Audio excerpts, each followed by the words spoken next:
Good morning प्यारे विद्यार्थियों। हमारा जो चैप्टर चल रहा है वो चल रहा है परिवहन एवं संचार का। परिवहन एवं संचार के अंतर्गत हमने प्रीवियस वीडियो में बात की थी कि जो अपना जल परिवहन है वो जल परिवहन की दृष्टि से हम तुलना करें अन्य परिवहन की, चाहे वो सड़क परिवहन हो चाहे वो रेल परिवहन हो।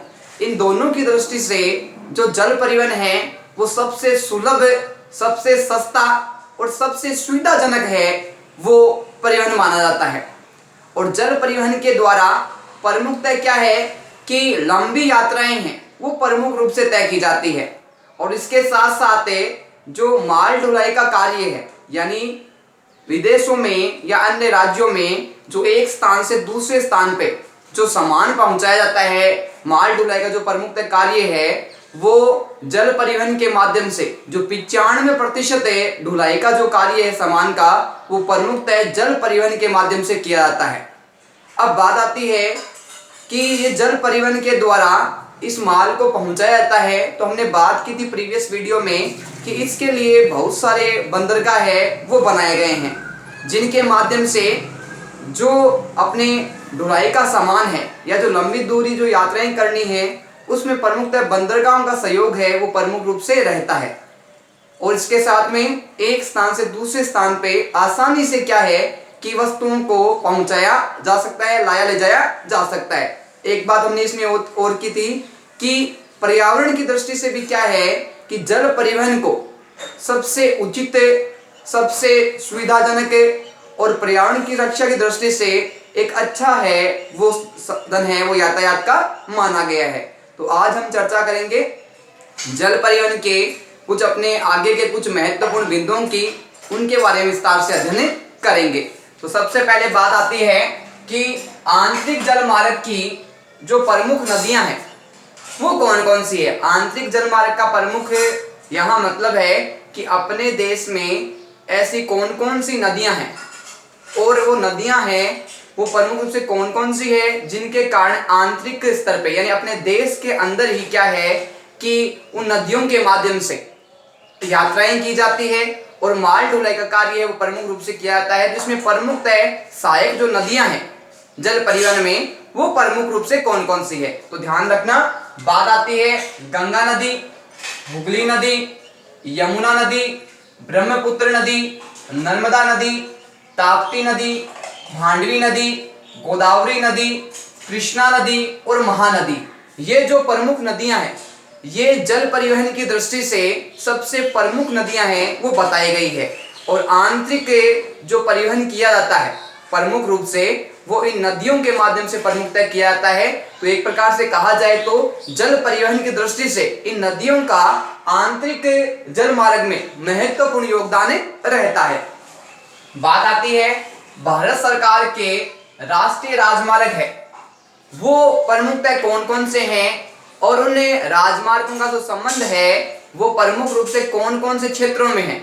इसके साथ साथ इनका विस्तार है वो कितने किलोमीटर तक है। तो प्रमुख रूप से इन राष्ट्रीय राजमार्गों की जो देखरेख का कार्य है प्रमुख रूप से या इनके संबंधित जो भी कार्य किया जाता है, जो भी इनके विकास से संबंधित है, जो भी बंदरगाह से संबंधित है, वो प्रमुखतः क्या है कि राष्ट्रीय राजमार्ग होने के कारण ये सरकार के अंडर में रहते हैं। और सरकार के अंडर में रहने के कारण क्या है कि इनमें जो कार्य किया जाता है वो तीव्रता से, शीघ्रता से और बड़ी ही सरलता से कार्य किया जाता है। तो हम बात करेंगे कि भारत सरकार के जो राष्ट्रीय राजमार्ग है वो कौन कौन से हैं, उनका विस्तार कहां से कहां तक है और कितने किलोमीटर क्षेत्र तक है प्रमुखतः भारत के राष्ट्रीय राजमार्ग ये फैले हुए हैं। तो बात आती है सबसे पहले नौगम्य राष्ट्रीय जलमार्ग संख्या 1 की। सबसे पहले किसकी बात करेंगे, राष्ट्रीय नौगम्य जो जलमार्ग संख्या अपनी 1 है उसके बारे में हम बात करेंगे, उसके बारे में चर्चा करेंगे। सबसे पहले बात आती है कि जो ये नौगम्य राष्ट्रीय राजमार्ग जलमार्ग संख्या 1 है ये प्रमुख रूप से किन किन क्षेत्रों से जुड़ी हुई है, कौन कौन से राज्यों से इनका संबंध है। तो ध्यान रखना कि नौगम्य राष्ट्रीय राजमार्ग जल संख्या 1 है वो हल्दिया पश्चिम बंगाल एवं इलाहाबाद उत्तर प्रदेश के मध्य गंगा जल का जो मार्ग है उससे संबंधित है। प्रमुख रूप से ये दो क्षेत्रों से संबंधित है। कहां कहां से, हल्दिया और इलाहाबाद। हल्दिया कहां है, पश्चिम बंगाल में, और इलाहाबाद है वो उत्तर प्रदेश में जो गंगा जल का जो मार्ग है वो प्रमुख रूप से राष्ट्रीय जलमार्ग संख्या 1 से प्रमुखतः जुड़ा हुआ है। अब बात आती है कि इस नौगम में राष्ट्रीय जलमार्ग संख्या 1 है, इसका जो विस्तार है वो प्रमुख रूप से कितने किलोमीटर तक देखने को मिलता है, यानी कितने किलोमीटर क्षेत्र में इसका जाल है वो प्रमुखतः फैला हुआ है। प्रमुखतः सुविधाएं हैं वो जल परिवहन की इन दो क्षेत्रों से प्रमुखतः मिलती है। तो प्रमुख रूप से 1620 किलोमीटर 1620 किलोमीटर का जो क्षेत्र है वो प्रमुख रूप से हल्दिया और इलाहाबाद के मध्य जो गंगा जल मार्ग है उसमें प्रमुखता है वो परिवहन के रूप में यूज किया जाता है, इस्तेमाल किया जाता है। ये किस में आता है? अपने नौगम में राष्ट्रीय जलमार्ग संख्या 1 में। और ये किससे संबंधित है? भारत सरकार के राष्ट्रीय राजमार्गों से। किससे संबंधित है? भारत सरकार के राष्ट्रीय राजमार्गों से। अब बात आती है दूसरा अपना नौगम में राष्ट्रीय राजमार्ग संख्या 2 की। पहले हमने बात की नौगम में राष्ट्रीय जलमार्ग संख्या 1 की, अब बात करेंगे नौगम में राष्ट्रीय जलमार्ग संख्या 2 की। इसका विस्तार है वो प्रमुख रूप से किन किन क्षेत्रों से, किन किन राज्यों से जुड़ा हुआ है और प्रमुख रूप से इसका जो विस्तार है वो कितने किलोमीटर देखने को मिलता है। तो बात आती है इसमें कि जो इसका स्थान है वो सदिया और ध्रुवीय पश्चिमी तटीय नहर है उससे जुड़ा हुआ है। तो बात आती है सदिया है वो अरुणाचल प्रदेश से संबंधित है। सदिया किससे संबंधित है? अरुणाचल प्रदेश से। और इसके साथ ध्रुवीय पश्चिमी तटीय नहर से क्या है कि ये दोनों क्षेत्र आपस में जुड़े हुए हैं और इसके द्वारा क्या है कि जल परिवहन का प्रमुखतः उपयोग किया जाता है। अब बात आती है कि जो ये अपने नौगम में राष्ट्रीय जलमार्ग संख्या 2 है इसका जो विस्तार है वो कितने किलोमीटर तक प्रमुखतः देखने को मिलता है। तो ध्यान रखना इसका जो विस्तार है नौगम में राष्ट्रीय जलमार्ग संख्या 2 का, इसका जो विस्तार बताया गया है 205 किलोमीटर तक। कितने किलोमीटर तक है? 205 किलोमीटर तक है इसका विस्तार देखने को मिलता है। इस प्रकार पहला जो अपना नौगम में राष्ट्रीय जलमार्ग संख्या है उसका जो विस्तार है वो 1620 किलोमीटर देखने को मिलता है। और दूसरा जो नौगम में राष्ट्रीय जलमार्ग संख्या 2 है उसका विस्तार है वो 205 किलोमीटर देखने को मिलता है। ये दोनों ही जो राष्ट्रीय जलमार्ग है ये भारत सरकार के अंडर में है और इनकी देखरेख इनसे संबंधित सारे कार्य हैं प्रमुखतः भारत सरकार के द्वारा किए जाते हैं। बात आती है ऐसे जलमार्ग जहां वर्ष भर जल उपलब्ध रहता है।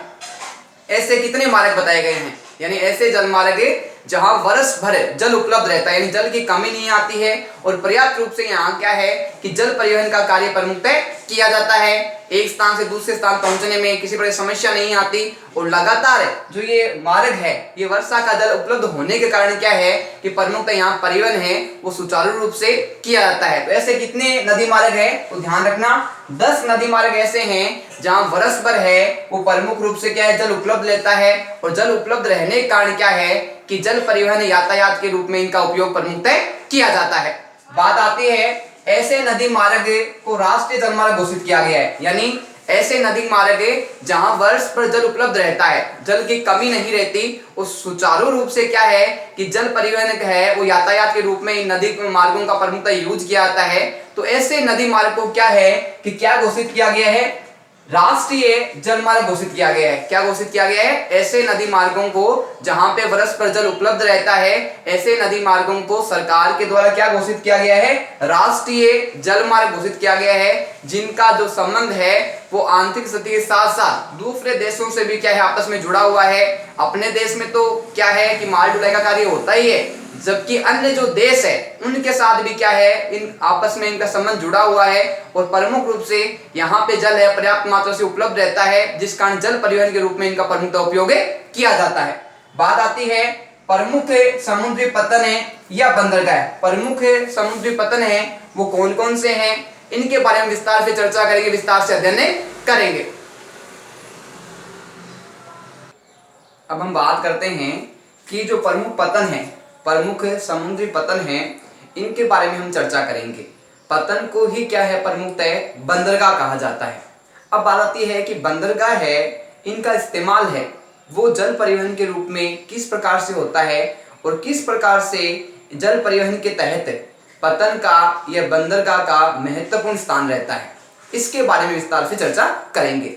सबसे पहले बात आती है कि पतन है उसको ही क्या कहा जाता है? बंदरगाह कहा जाता है, या बंदरगाह का दूसरा नाम क्या है? पतन है।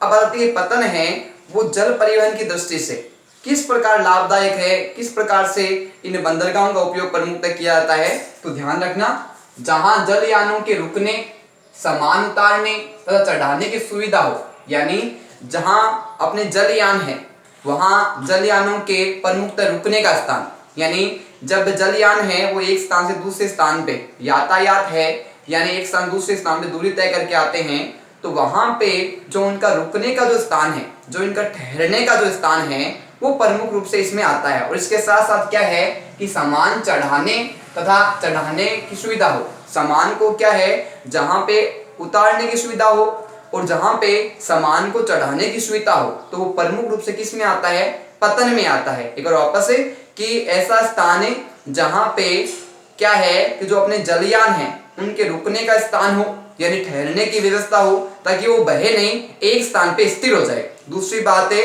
कि इन जलयानों से सामान जो उतारा जाता है और सामान की जो चढ़ाई होती है वो प्रमुख रूप से स्थान आता है, वो किस में आता है, पतन में आता है। जिस प्रकार क्या है कि अपने प्रमुख जो स्टेशन होते हैं वहां पे जैसे रेल है वो रुकती है, प्रमुख जो अपने बस स्टैंड होते हैं, प्रमुख जो स्थान होती है जहां पे बसें रुकती है, ताकि वहां पे क्या यात्री उतरते हैं और यात्री चढ़ते हैं, सामान को उतारते हैं वह चढ़ाते हैं। उसी प्रकार क्या है कि पतन का भी महत्वपूर्ण है, बंदरगाह प्रमुख योगदान रहता है कि ये जो पतन है प्रमुख रूप से किस काम में आते हैं कि एक तो इनके ठहरने की व्यवस्था है, जैसे बस स्टैंड होता है अपना जहां पे बसें रुकती है, ठीक उसी प्रकार जैसे रेलवे स्टेशन है वहां पे रेल रुकती है, उसी प्रकार जो प्रमुखतः अपने पतन है वो एक प्रकार से स्टेशन है, जहां पे एक प्रकार से कहा जाए तो किसके स्टेशन है, ये जल परिवहन के, जल परिवहन के स्टेशन है, जहां पे प्रमुखतः क्या है कि ये जलयान है प्रमुखतः रुकते हैं और रुकने के साथ साथ क्या है यहाँ पे जो सामान को चढ़ाना है, सामान को उतारना है, उनका प्रमुखतः उपयोग प्रमुखतः पतन में किया जाता है। तो तीन प्रकार से क्या हो गया,